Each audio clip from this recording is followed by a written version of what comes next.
On this episode of CPR Ford Garage, donor cars here.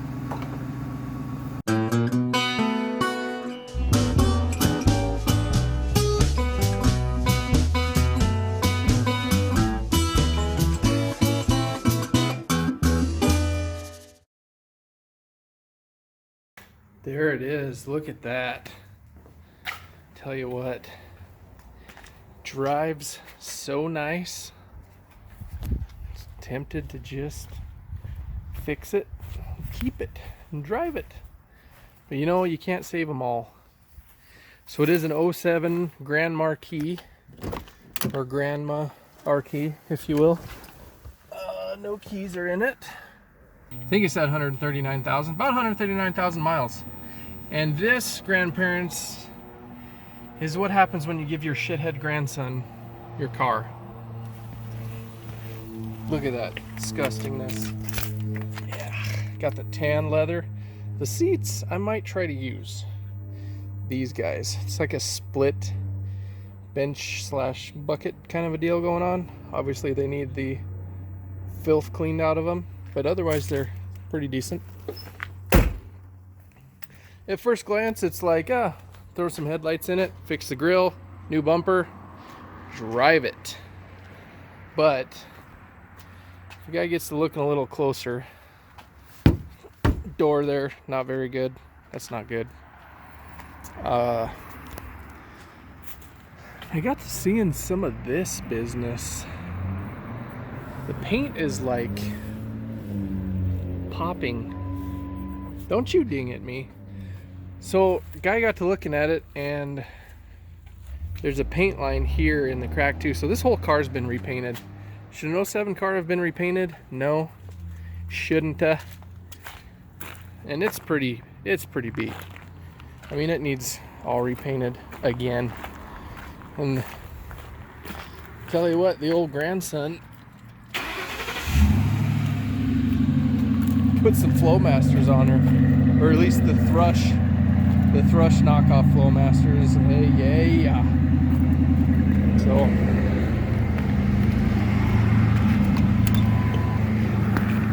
she's got 3 or 4 more whoop-hows in her than stock. Found this in the back seat too, little Hypertech power programmer.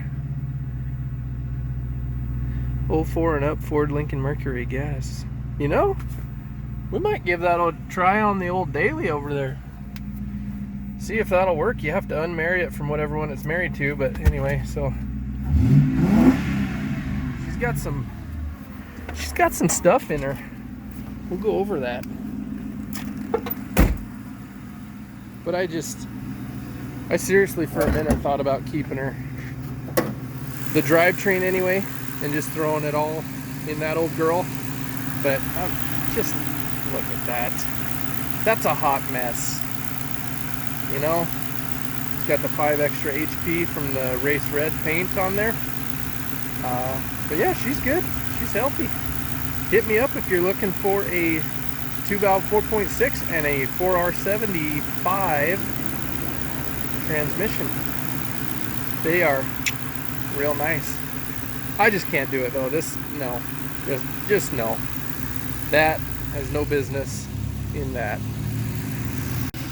It's got an aluminum drive shaft from a P71 in it. It's also got a little tranny noise, which I think is the tail shaft bushing from possibly having the wrong yoke on that drive shaft, because this has a shorter shaft on it than the P71. Does have a 373 posi rear, so somebody's been in there, and I don't know what kind of carrier it is and stuff yet, but we'll take it. Most of these had really high highway gears, like 273s or something like that, ridiculous, so that'll be real nice. So what did it cost is probably what you're wondering on this guy right here. Well, $600 is what I paid. Popped up on my Facebook Marketplace feed for like $1,100. And went and looked at it. Been sitting in the guy's back lot of his shop for about a year. He bought it from the kid who totaled it. As you see here, it doesn't look like a ton, but made the airbag go off, and not a car that's worth a ton of money in the first place. So that total that he bought it, he was going to do a swap on a bump side that he has. Ended up running out of talent for doing that, and it was too much for him. So I beat him up a little bit. He didn't have a title for it. And this is not the best if you're going to do the whole drivetrain swap, because this has a PATS ECM, which is passive anti-theft system. Has a chip in the key. I have the key, so that's good. But if I wanted to transfer this into that, I would have to take the key. I'd have to take the little sensor ring that goes around the ignition switch, and I would have to take the gauge cluster and most of the wire harness to make that work. It's possible. I looked into it because I thought about it for a minute, but it's a lot of work. It's either that or go with an aftermarket EFI system, or yank that computer out and send it to somebody who will tune it and delete the security features out of the tune. So all that work for a 250 horsepower ugly 4.62 valve? I don't think so. Not doing it. But this is unanticipated, so the plan's going to change a little bit. So you're probably wondering what we're going to do with this turd. Well, I'm going to try to get my money back from it, most of it anyway. I've had the engine and tranny on Facebook Marketplace and Craigslist for a while, but it doesn't look like anybody probably wants it. So if I can't get that sold, we'll hang on to that for a future project. We'll stuff it out of the way somewhere. But the car is going to get scrapped. Like I said, this changes the plan, and we're not going to throw away good parts. So the body is coming off to get scrapped. So the change of plans is that instead of doing the Crown Vic front crossmember front suspension on my bump side frame, I'm going to use the whole chassis from this car. It just has stuff that is too good to throw away. I have the whole chassis, which I had originally planned on buying just a front crossmember and suspension and brakes. The deal that I was working on that was taking forever and wasn't really working out. It looked like I was going to pay about as much as I paid for this car for the front cradle and suspension from a junkyard, which I guess they're getting not be as cheap as they used to be. I didn't jump on the bandwagon right when they first started happening. I'm a couple years late, so that's the price you pay. But I had talked to somebody about it. I had talked to somebody at a junkyard about the front cradle and suspension and everything, and they wanted like $500 just for that. So